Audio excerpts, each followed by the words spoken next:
السلام عليكم ورحمة الله الإخوان. جينا اليوم نشوف جميع فين وصلت أشغال تغليف ملعب ابن بطوطة بمدينة طنجة. كما ترون الأشغال جارية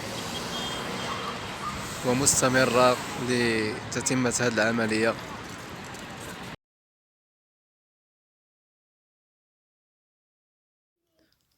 وهذه نظرة الإخوان من داخل الملعب. كما ترون المدرجات جاهزة تماما، فقط بعد الرتوشات الأخيرة. وأيضا أرضية الملعب في حلة جميلة وممتازة. كما ترون يتم تجهيز هذا الملعب لاحتضان المقابلة الودية التي ستجمع بين المنتخب المغربي ومنتخب البرازيل في أواخر هذا الشهر، شهر 3.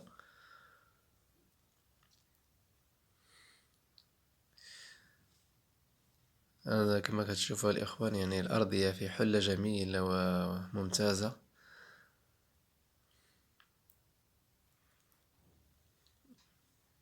والآن سنخرج إلى الخارج لنريكم تقدم الأشغال في جنبات الملعب، عملية تغليف الملعب من الخارج.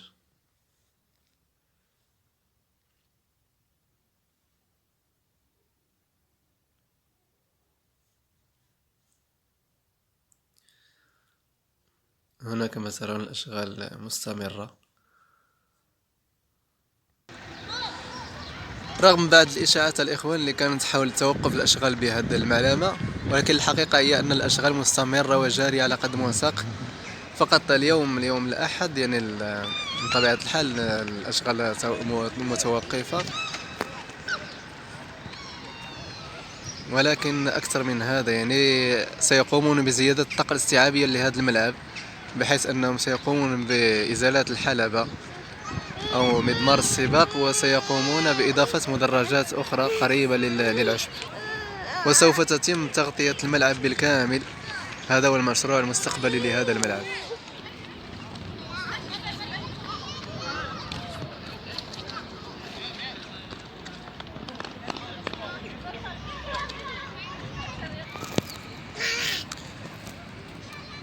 وهذا جانب آخر من الملعب والأشغال جارية فيه. الأشغال المهمة والكبيرة هي التي أنجزت تقريبا، أما بالنسبة للتغليف فهو شيء ربما يكون أسهل من هذا. فقط تبقت المنطقة الجنوبية والمنطقة الشمالية التي لم يشملها بعد هذا الهيكل الفولاذي، هم الآن العمل جاري ومستمر.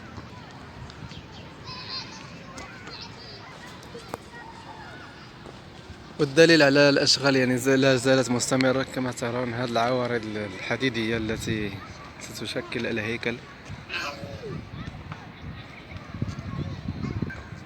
مكدسة، تنتظر فقط التركيب.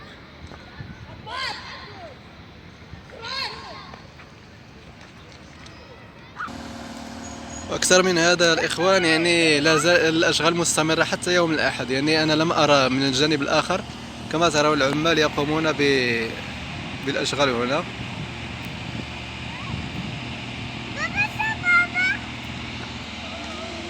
والآليات موجودة في عين المكان. يقومون بتركيب الهياكل على الأرض، ثم يقومون بإلصاقها في الجدران الخارجية للملعب.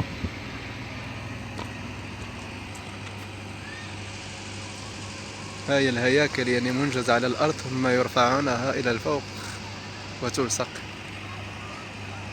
هذا المشروع ديال التهيئة ديال ملعب ابن بطوطة يأتي استعدادا ربما لاحتضان كأس إفريقيا لسنة 2025 التي لم يقرر الكاف المكان أو الدولة المستضيفة لها. وأيضا هذا المشروع إنجاز واستكمال هذا الملعب يأتي في إطار إنجاز واستكمال مشروع القرية الرياضية الكبيرة بمدينة طنجة. كما ترون هذا ملعب تنس الذي اكتمل منذ مدة، وهذه قاعة مغطاة متعددة الاختصاصات. قاعة يعني من الطراز العالي والعالمي. قاعة صراحة جميلة ومتكاملة جدا، والأشغال منتهية بها تنتظر التدشين. وهذا مسبح أولمبي كما ترون الإخوان، يعني قرية متكاملة فيها جميع يعني القاعات الرياضية في جميع التخصصات تقريبا. قرية جميلة ونظيفة ومتكاملة. كما ترون الإخوان كاين جوج المسابح أولمبية هنايا في هذه القرية. كاين هذا المسبح أولمبي كبير كما ترون، وكاين هذا أمامه بالضبط هذا المسبح هذا. كما تتوفر على عديد من ملاعب التدريب كما ترون، ملاعب عديدة من هذه الجهة ومن الجهة الأخرى.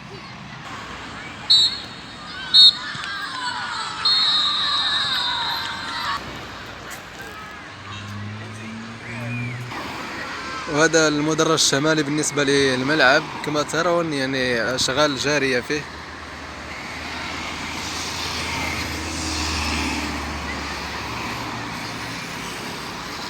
وهناك أيضا إضافة إلى الملعب الكبير والرئيسي، هناك ملعب آخر يعني خاص بقسم الهواة، ملعب جميل وبمدرجات كذلك.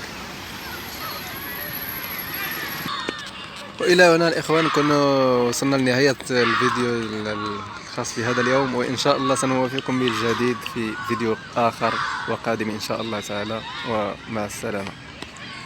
دمتم في رعاية الله وحفظه.